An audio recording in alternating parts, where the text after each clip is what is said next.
No, not the preamble again. Chapter 34. God's power in creation. From his book, new book, dictated to me, the righteous servant Mashiach, the man of Isaiah 11 and 53. There's more information on that in prior videos. I'm getting real weary of going back over them. Just as he dictated the Torah to Moses, Moses couldn't possibly had been able to write those 5 books. The knowledge was just far above him. I mean, he's raised as a prince in Egypt. And the only gods he heard of, I guess, were cats or something. Whatever the Egyptian belief was. It was several years later, but still. He had run away from Egypt because he had killed a man in anger, and instead of repenting to Pharaoh and begging for his life, he ran.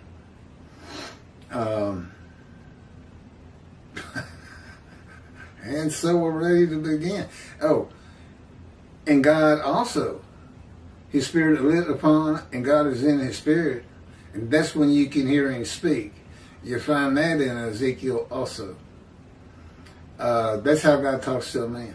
He basically enters you along with the angel of his presence, the Holy Spirit, who is a person. Judaism doesn't seem to think so, which is ridiculous. He talks in the Hebrew Bible. He can be grieved. He can get angry if you disobey God and not forgive you. I mean, it's even part of his personality. But he dictated to each of the individual prophets of the book of the prophets, there's about 20, their books. Write this down. Command and direction.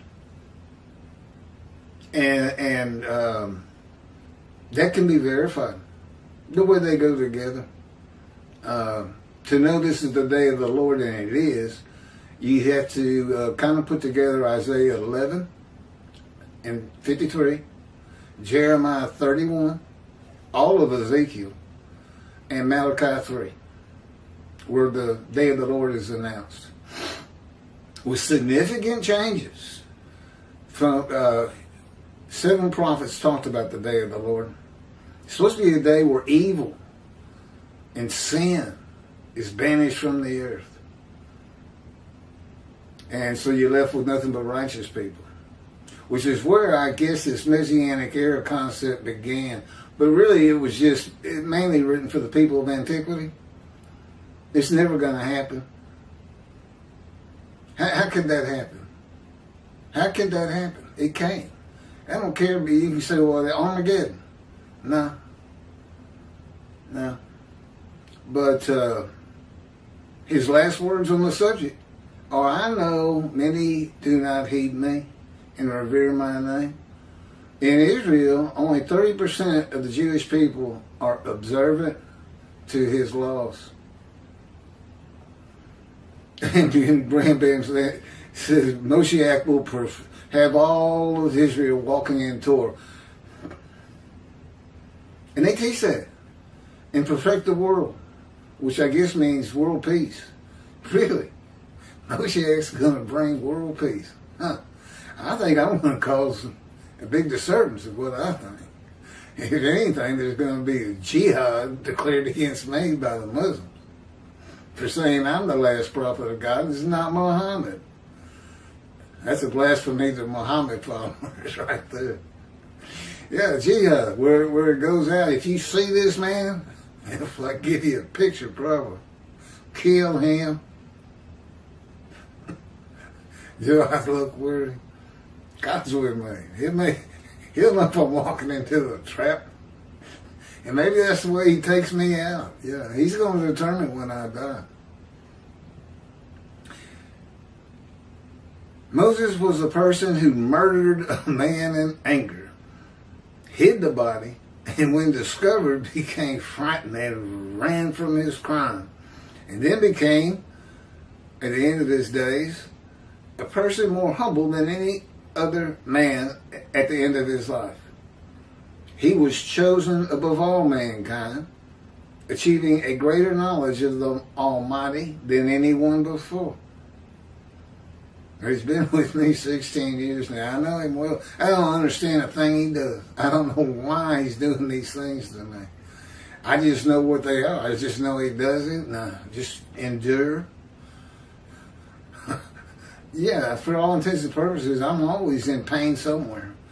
Primarily over here and in my jaw joint, my TMJ. So Moses was a man like Ezekiel in that his spirit could become infuriated, furious, and bitter. To calm the spirit of Ezekiel, God pinned him to the ground for 430 days. Hands handcuffed behind him so he couldn't roll over from side to side. He had to stay on one side for like 380 days, and he got to roll over for 40 days for the punishment for sins of the house of Judah.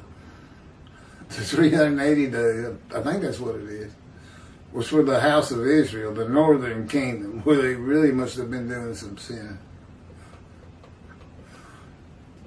It wasn't vicarious suffering.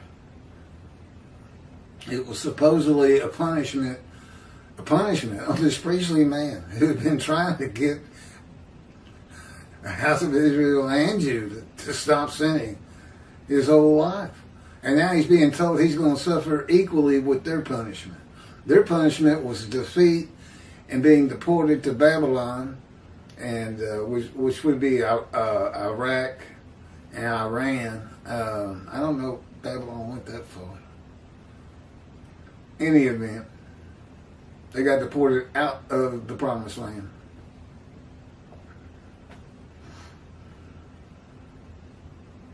And Ezekiel was one of them. He's being made a prophet. He's going through the fire of refinement to be a prophet to the Assyrian, Babylonian exiles. You could also call them the Assyrian, Babylon, Persia exiles, because Persia defeated Babylon.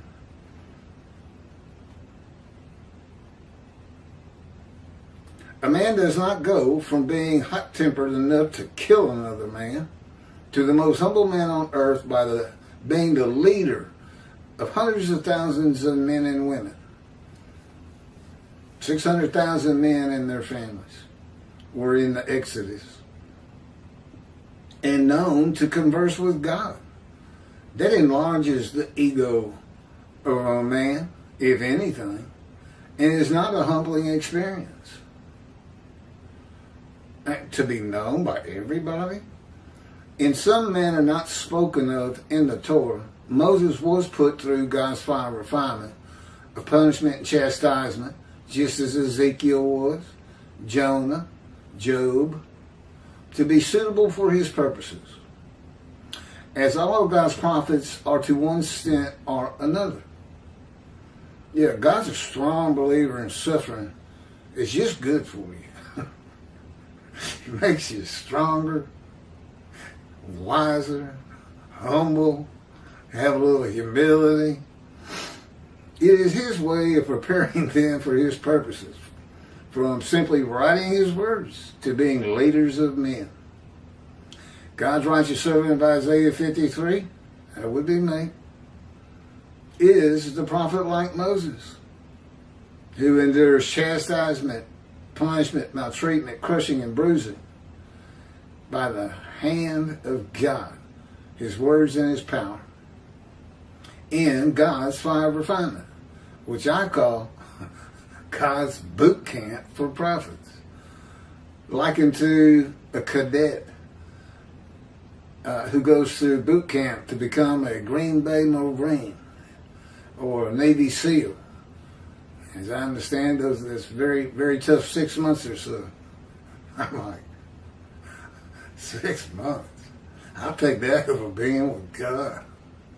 Or being in God's fire of refinement. No, nobody would turn this down. And frankly, he doesn't let you. Ezekiel didn't get a choice.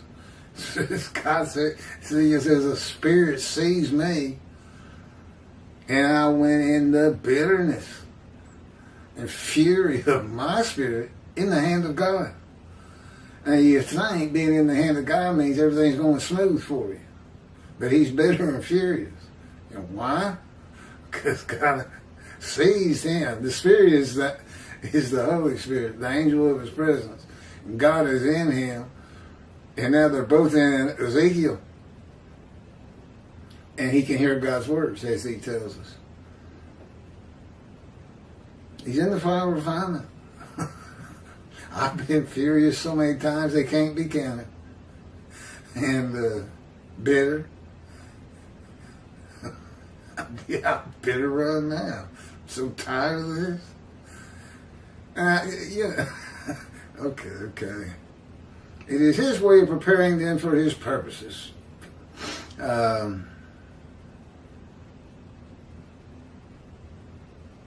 God incites and brings out emotions with chastisement and punishment and calms the spirit of a man in his words and power. It humbles a man. When God uses his power to change the spirit of a living man in his creation in the fire of refinement, it is not to be taken lightly. God enjoys watching creation unfold naturally, as he knew it would, and not as he can make it happen, not changing it in his power. That is nothing to him. If he thinks it and wills it, it is. He thought through humanity from its beginning with Adam to the end. Whatever that is, we don't know what the end is. It's a safe bet it's going to happen one day. There's nothing else, the sun will go out. When God uses his power to change the spirit and soul of a living man in his creation, I just read that. Yeah, he thought it all through. Okay, next chapter. Chapter 35. Stirring the spirit of armies. Wow. Yeah, we've already, this memory card, this is my old memory card. It seems to be going a lot longer. But I gotta reset it for every book. Means I gotta go through the preamble at the beginning again. I've done it 34 times, man. It's called Stirring the Spirit of Armies. If you like the one you just watched, you'll really want to watch this next one.